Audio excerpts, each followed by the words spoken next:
Rideshare 2.0, Uber and Lyft drivers roll out EVs and employee drivers, right?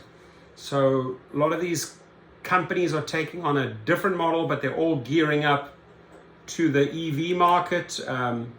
By the way, check out one of my sponsors below. You definitely want to check out Rideshare EV Now. They offer all the various lease programs on these different EV vehicles. Check it out below. So let's get back to the article here.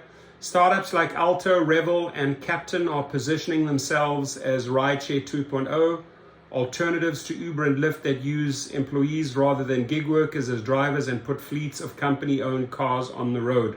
Why it matters. These companies' vertically integrated business models mean they can roll out electric fleets more quickly than the current market leaders whose pledges to go electric depend on persuading gig drivers to upgrade their personal cars to EVs. The newcomers also rely on a whiff of a cachet.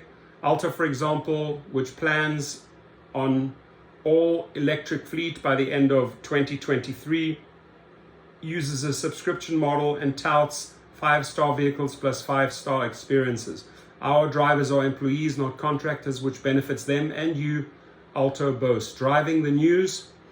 Alto is starting service in Washington, D.C. this week and Silicon Valley by the end of the month, with ambitious growth plans for the rest of 2022 after raising $45 million more in capital last summer. One little side note here on Alto. I've had quite a few drivers complain about the mapping and the sort of like the safety protocols on Alto. So I might do a follow-up video on that, but the CEO of Alto should definitely look into that as far as safety goes, like forcing drivers to take particular routes, etc., etc.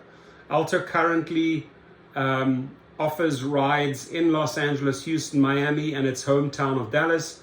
Most of its fleet consists of black Buick Enclave, Cadillac XT6, and Volkswagen Atlas SUVs, and the company plans to have more than 1,000 Altos on the road by the end of September. What's next? The company is negotiating to buy 3,000 EVs by the end of 2023. That will require installation of charging infrastructure at its maintenance depots on the outskirts of each city where it operates. The big picture, Alto joins Revel and Captain in trying to reinvent the sector by avoiding the many stumbles that have tripped up Uber and Lyft over the years. By employing their own drivers and maintaining their own fleets, these companies aim to provide more consistent, reliable, safe transportation while ensuring that drivers can earn a decent living and the companies can make a profit. Revel, which is starting up in New York City, has a fleet of all-electric Teslas. Captain, which operates in Vegas, bills itself as a private car service with a fleet of premium EVs that lets you experience travel zen in a comfortable zero carbon footprint ride you can feel good about. So what they're saying, we see it as the difference between Airbnb and Western. Alto CEO Will Coleman tells Axios, every single Western is the same. They treat you the same. That's what you're going to get in an Alto, no matter what city you're in. The catch, you'll pay more to ride in Alto as you would to stay at a Western hotel. How it works, Alto members pay a monthly access fee of $12.95 or $99 a year, which includes priority status when demand is high. Member fares are comparable to an Uber XL, while guest fares are about the same as the more expensive Uber Black, says Coleman. That's what's required to pay the driver fairly, to pay for a vehicle that is safe, well maintained and clean, and to build a business that works, Coleman said. Drivers can earn from $15.50 to $18.75 per hour, depending on demand, plus company paid health insurance. The bottom line, your options for getting around are multiplying. So good article there by Axios. I'll leave the link below.